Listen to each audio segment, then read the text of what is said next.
बिस्मिल्लाहिर्रहमानिर्रहीम। अस्सलाम वालेकुम स्टूडेंट्स, वेलकम टू वियोलॉजी विद जेके। उम्मीद है आप सब खैरियत से होंगे। आज मैं आपके साथ शेयर करूंगी इंग्लिश 503 के जीडीबी का सॉल्यूशन आइडिया।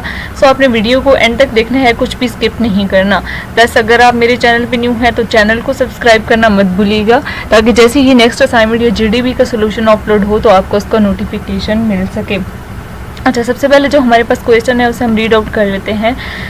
हमें क्वेश्चन दिया गया है, crafting a well structured lesson plan not only enhances classroom organisation but also optimise students understanding and participation. How far do you agree? यानी एक अच्छी तरबियत वाला सबकी मंसूबा तैयार करना न सिर्फ क्लासरूम की तंजीम को बढ़ाता है बल्कि तालिब इल्म की समझ और शिरकत को भी बेहतर बनाता है। तो क्या आप इस चीज़ से एग्री करते हैं या नहीं, ये हमें बताना है। अच्छा, अब जो आपका कमेंट होगा ना, वो 200 to 250 वर्ड्स का होना चाहिए।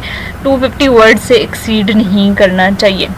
दूसरी बात कि आपने ये जो कमेंट आपने करना है, आपने MDB में पोस्ट नहीं करना और बार बार अपने सोल्यूशन को बार बार आपने अपना कमेंट पोस्ट नहीं करना। अच्छा, अब हम चलते हैं अपने सोल्यूशन आइडिया की तरफ। ये मैंने सोल्यूशन रेडी किया, आप एक बार इसको समझ लें, उसके बाद आपने अपनी वर्डिंग में लिखना है, ठीक है।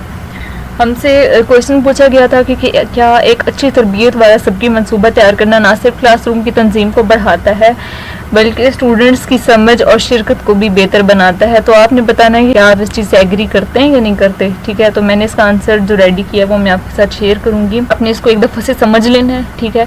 मैं आपको ये सारा सोल्यूशन एक दफ़ा एक्सप्लेन कर दूँगी, आपने इसको समझना अच्छे से, उसके बाद आपने अपनी वर्डिंग में लिखना है, ठीक है। बिल्कुल इसको कॉपी पेस्ट नहीं करना, अदरवाइज़ आपके मार्क्स कट जाएंगे।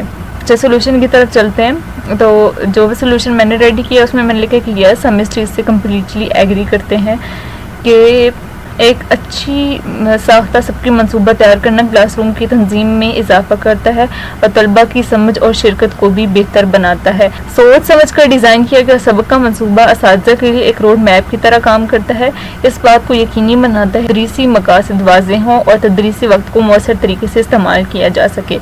यहाँ पे आगे नेक्स्ट कुछ पॉइंट्स बनाए हैं, जिसमें सबसे पहला पॉइंट्स है वाज़ेह मकासद और अहदाफ कि एक अच्छे तरीके से तरतीब दिया गया जो सबक का मंसूबा होता है वो वाज़ी तौर पर असबाब के सीखने के मकासद और अहदाफ का खाका पेश करता है, जो टीचर और स्टूडेंट दोनों के लिए एक मरकूज सिमत फराहम करता है। नेक्स्ट पॉइंट है हमारे पास इफेक्टिव यूज़ ऑफ टाइम, यानी वक्त का मौसर इस्तेमाल।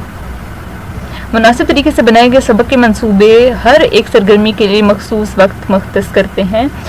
फॉर एग्जाम्पल 60 मिनट की क्लास के लिए सबक का मंसूबा अगर हम बनाएंगे तो तारुफ के लिए 10 मिनट्स, लेक्चर के लिए 20 मिनट्स, बाकी जो ग्रुप की सरगर्मियाँ होंगी उनके लिए होंगे 15 मिनट्स, बहस के लिए हम रख देंगे 10 मिनट्स और खुलासे के लिए एंड पे हम कर देंगे 15 मिनट्स। तो ये वक्त ज़ाया होने से रोकने में मदद देता है और पूरे सबक के मुतवाज़िन रफ्तार को यकीनी बनाता है। उसके बाद हमारे पास नेक्स्ट पॉइंट है इनहेंस स्टूडेंट इंगेजमेंट, यानी ये स्टूडेंट की मसरूफियात में इजाफा करता है। सबक के मंसूबे में तदरीस के मुख्तलिफ हिस्सों और सरगर्मियों को शामिल करने से सीखने के मुख्तलिफ अंदाज को पूरा किया जा सकता है, जिससे स्टूडेंट्स को सीखने में मसरूफ और फाल शरीक रखा जा सकता है।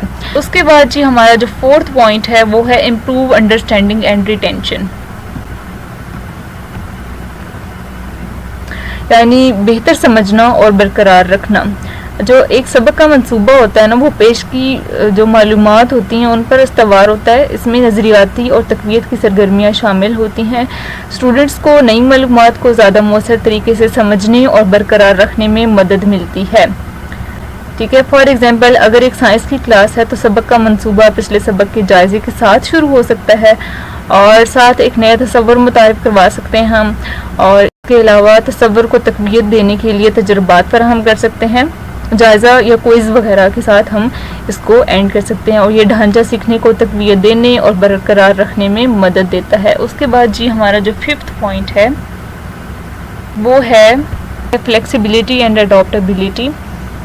अगर स्टूडेंट किसी तसव्वुर के साथ जद्दोजहद कर रहे हैं तो एक लचकदार सबक का मंसूबा असातिज़ा को इस मौजू पर ज़्यादा वक्त गुजारने या इसकी वजाहत करने के लिए मुतबादिल तरीके इस्तेमाल करने की इजाज़त देता है। इसके बरक्स अगर स्टूडेंट्स को मवाद की तेज़ी से समझा लेते हैं तो उस्ताद मज़ीद मौज़ूआत या सरगर्मियों की तरफ बढ़ सकता है।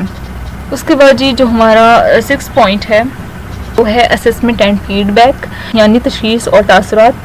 ایک اچھی تربیت والے سبق کے منصوبے میں اسٹوڈنٹس کی سمجھ کا اندازہ لگانے اور تاثرات فراہم کرنے کے تشخیصی طریقے شامل ہیں۔ فار ایگزامپل، سبق کے مختلف مقامات پر ابتدائی جائزوں جیسے کوئز یا ایگزٹ ٹیکسٹ کو شامل کرتے ہیں۔ استاد کو ان علاقوں کی نشاندہی کرنے کی مدد ملتی ہے جہاں طلبہ کو مزید مدد کی ضرورت ہو سکتی ہے، تو اس کے مطابق ہدایات کو ایڈجسٹ کر سکتے ہیں۔ اینڈ ہم اس چیز پہ کریں گے جو کلاس روم کی تنظیم کو بڑھانے اور اسٹوڈنٹس کی سمجھ اور شرکت کو بہتر بنانے کے لیے ایک اچھی ساخت سبقی منصوبہ تیار کرنا بہت ضروری ہے۔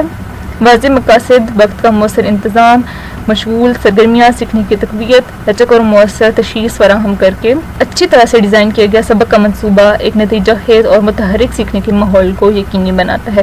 اس کے نتیجے میں اسٹوڈنٹس کو ان کی مکمل صلاحیت حاصل کرنے میں مدد ملتی ہے اور زیادہ مؤثر تعلیمی تجربے کو فروغ ملتا ہے۔ اچھا، یہ اب کمپلیٹلی آپ کو ایکسپلین کرنے کا مقصد یہ تھا تاکہ آپ کو آئیڈیا ہو سکے کہ آپ نے کس طرح سے کامنٹ کرنا ہے اپنے جی ڈی بی کا۔ اسی طرح بالکل آپ نے ٹو دا پوائنٹ بات کرنی ہے، کچھ بھی ایکسٹرا نہیں لکھنا، ٹھیک ہے، ادروائز آپ کے مارکس کٹ جائیں گے۔ اس ویڈیو سے ریلیٹڈ یا اسٹڈی سے ریلیٹڈ کوئی بھی کوئسچن ہو آپ کا تو آپ کمنٹ سیکشن میں پوچھ سکتے ہیں، پلس ڈسکرپشن میں گروپ کا لنک اٹیچ کر دوں گی۔ اگر آپ کو کسی بھی قسم کی ہیلپ چاہیے ہو تو آپ وہاں سے گروپ بھی جوائن کر سکتے ہیں۔ امید ہے آج کی ویڈیو آپ کے لیے ہیلپ فل رہی ہوگی۔ ویڈیو کو لائک، چینل کو سبسکرائب کرنا مت بھولیے گا اور باقی اسٹوڈنٹس کے ساتھ بھی شیئر کیجیے گا تاکہ باقی سب کی بھی ہیلپ ہو سکے۔ اللہ ہم سب کا حامی و ناصر ہو۔ اللہ حافظ۔